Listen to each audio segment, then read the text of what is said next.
ভারতের উত্তর পূর্বাঞ্চল দীর্ঘদিন ধরে আলোচনায়, কখনো তার প্রাকৃতিক সৌন্দর্যের জন্য, কখনো আবার বিচ্ছিন্নতাবাদ, সীমান্ত রাজনীতি কিংবা কৌশলগত গুরুত্বের কারণে। এই অঞ্চলটি একসময় জনপ্রিয় ছিল সেভেন সিস্টার্স নামেই। আর এই 7 রাজ্যের সঙ্গে বাংলাদেশের সম্পর্কও কেবল ভৌগোলিক নয়, গভীর রাজনৈতিক ও নিরাপত্তাগত মাত্রায়ও যুক্ত।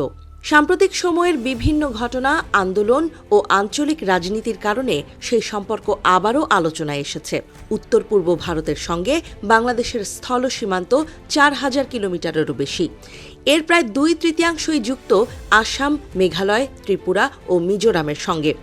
নিরাপত্তা বিশ্লেষকদের মতে এই সরাসরি সীমান্ত সংযোগই বাংলাদেশের জন্য তৈরি করেছে এক ধরনের কৌশলগত প্রভাব বলয়, যাকে অনেকেই বলছেন স্ট্র্যাটেজিক লিভারেজ। ইতিহাস বলছে, একসময় এই অঞ্চলগুলোর একাধিক বিচ্ছিন্নতাবাদী সংগঠন বহু নেতৃবৃন্দকে ভারতের হাতে তুলে বাংলাদেশ। ফলে দৃশ্যপটও পাল্টেছে, প্রতিবেশী রাজ্যগুলোয় ধীরে ধীরে নেমেছে শান্তির আবহ। কিন্তু যে অঞ্চলকে ঘিরে এত আলোচনা, তার নামকরণ হলো কিভাবে? সেভেন সিস্টার্স ধারণার সূত্র ধরা পড়ে 1970-এর দশকে। ভারতের উত্তর পূর্বাঞ্চলের উন্নয়নের জন্য নর্থ ইস্টার্ন কাউন্সিল গঠনের পর ধীরে ধীরে জনপ্রিয় হয় এই নাম। সাংবাদিক জেপি শইকিয়ার লেখনী, পরবর্তী সময়ে রাজনৈতিক নেতাদের বক্তব্য ও সরকারি কর্মসূচির মাধ্যমেই ছড়িয়ে পড়ে এই পরিচিতি। 1970-এর মাঝামাঝি সময় থেকে সরকারি পর্যায়েও অঞ্চলের পরিচয়ে ব্যবহৃত হতে থাকে সেভেন সিস্টার্স শব্দটি। পরে সিকিম যুক্ত হওয়ায় কেউ কেউ বলেন 7 বোন 1 ভাই। আবার বর্তমান সময়ে অষ্টলক্ষ্মী নামটিও বিজেপি সরকারের সময়ে আলোচনায় আসে। তবে পুরনো নামটির ঐতিহাসিক গুরুত্ব আজও বহাল। এই উত্তর পূর্বাঞ্চলের সঙ্গে ভারতের বাকি অংশের যোগাযোগ যেন অনেকটা সুতোর টানে ঝুলে থাকা সেতু। সেই সেতুটিই হল পশ্চিমবঙ্গের শিলিগুড়ি করিডোর, যাকে বলা হয় চিকেন স্নেক। মাত্র 21 কিলোমিটার প্রশস্ত এই সরু ভূখণ্ড দিয়েই বাকি ভারতের সঙ্গে যুক্ত পুরো উত্তর পূর্ব। চারদিক ঘিরে চীন, নেপাল, ভুটান ও বাংলাদেশ।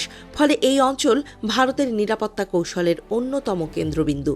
বিশেষজ্ঞদের মতে, ভূগোলের এই সীমাবদ্ধতা শুধু নিরাপত্তার নয়, রাজনৈতিক ও আবেগগত দূরত্ব তৈরি করেছে মূল ভারতের সঙ্গে এই অঞ্চলগুলোর মধ্যে। তবে উত্তর পূর্ব ভারতের আলোচনায় বিচ্ছিন্নতাবাদ না এলে চিত্রটা সম্পূর্ণ হয় না।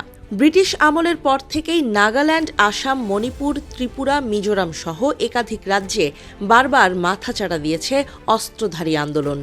নাগা ন্যাশনাল কাউন্সিল থেকে শুরু করে আলফা, বোডো সংগঠন, ত্রিপুরার বিভিন্ন উপজাতীয় গোষ্ঠী, দীর্ঘ ইতিহাসের অংশ এই সব আন্দোলন। কোথাও জাতীয়তাবাদী দাবি, কোথাও জাতিগত উত্তেজনা, কোথাও ধর্মীয় বিভাজন, সব মিলিয়ে সেভেন সিস্টার্স অনেক সময়ই ছিল অস্থির বাস্তবতার প্রতিচ্ছবি। এমনকি রাজ্যগুলোর মধ্যেও সীমান্ত বিরোধ ও সংঘাত নতুন কিছু নয়। শুধু নিরাপত্তা নয়, অর্থনীতিতেও বাংলাদেশ গুরুত্বপূর্ণ ভূমিকা রাখছে এই অঞ্চলের জন্য।